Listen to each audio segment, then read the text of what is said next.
Kita beralih ke informasi lainnya dari hasil ekshumasi dan autopsi serta analisis bukti-bukti Perhimpunan Dokter Forensik Mediko Legal Indonesia menyimpulkan Afif Maulana meninggal bukan karena dianiaya. Ya, menurut tim, Afif tewas akibat terjatuh dari ketinggian 14,7 meter.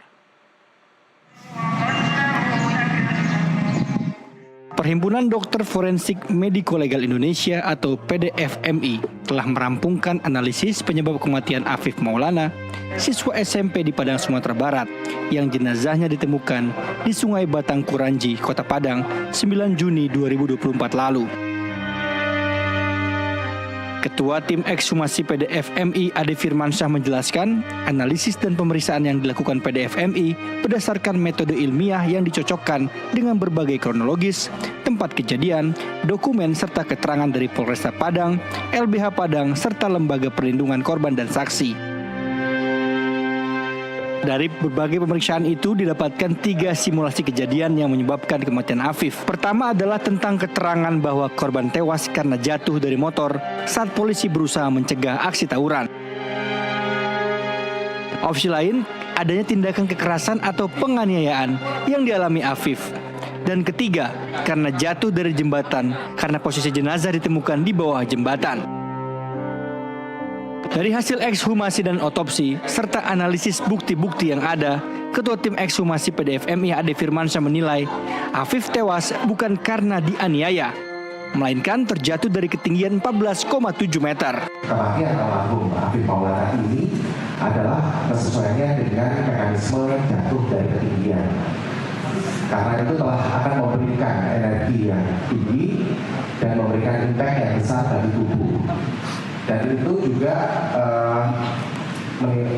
posisi dan ketinggian yang 14,7 meter itu juga berkesesuaian dengan kepustakaan secara keilmuan kedokteran forensik, di mana bagian pinggang, punggung, dan kepala itu juga menyentuh dasar.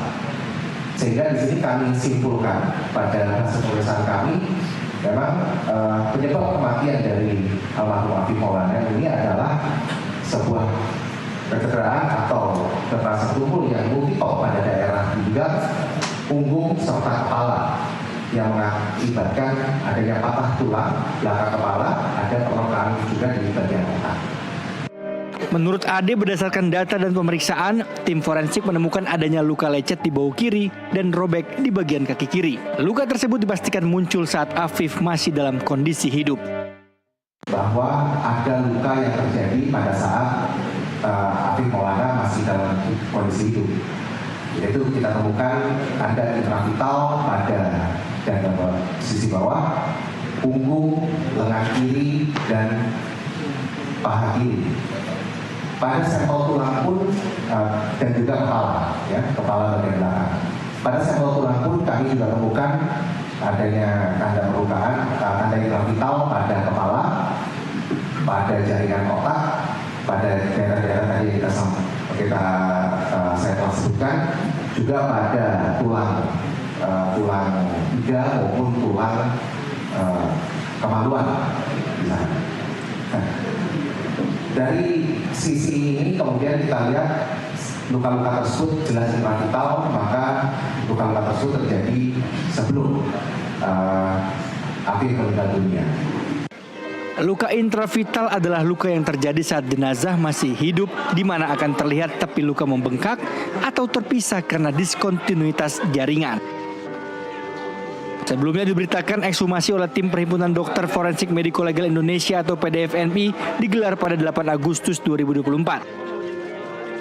Ekshumasi merupakan permintaan keluarga untuk mengungkap fakta mengenai penyebab kematian remaja yang jenazahnya ditemukan di Sungai Batang Kuranji, Kota Padang pada 9 Juni 2024 lalu.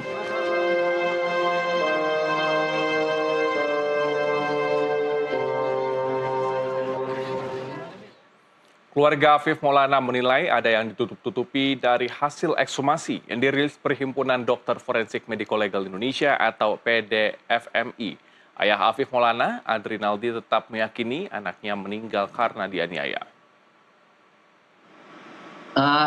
Kami kedepannya akan melakukan langkah-langkah hukum untuk meminta informasi tentang ekshumasi kemarin dan juga hasil otopsi pertama. kami ingin tahu semua informasi tentang anak kami. Jadi kami juga tahu apa yang sebenarnya terjadi. Dan itu akan kami lakukan secepatnya, meminta informasi. Baik. Pak Adri, artinya sampai saat ini Anda dan juga pihak keluarga masih meyakini bahwa Afif meninggal karena dianiaya, bukan terjatuh dari ketinggian? Iya Bu, karena kan ada luka lain di tubuhnya, di tubuh bagian depan. Itu kan jelas seperti yang retak di rahang atasnya itu kan bekas seperti penganiayaan. Dan itu tidak disebutkan oleh Dokter Ade. Dan juga bagian depan tubuhnya tidak disebutkan satupun, tidak dijelaskan. Hanya berfokus di bagian belakang.